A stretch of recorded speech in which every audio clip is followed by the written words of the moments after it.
นี่ก็คือรูปปั้นพญานาคใหญ่ไทยบัตตะงวยเด้อนี่รูปปั้นพญานาคใหญ่ของไทยบ้านตะงวยตอนเช้าสายมือพามาเบิ่งรูปปั้นพญานาคใหญ่ไทยบ้านตะงวยอำเภอตะงวยโค้งเชียงก็ได้เรียกพุ่นเรียกพี่ได้กระโตพญานาคกันได้ก็ได้เจ้าปั้นคือก็ได้ว่าง่ายเรียนบันดาลใจของไทยปั้นละปั้นคือปั้นขับว่าง่ายเปิดปั้นคือซะนะ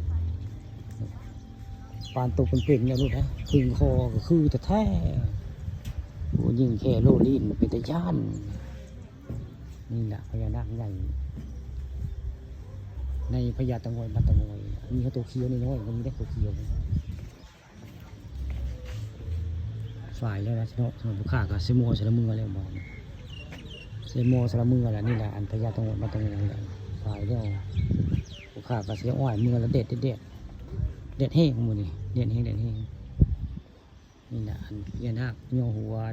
ยิ่งเขี้ยวเลยนี่พญานาคบัตตะงอยโยหัวยิ่งเขี้ยวไปจับผู้ฆ่าทำหมายเบิกนี่แหละพญานาคโยหัวพญาตะงอยบ้านเต่างอย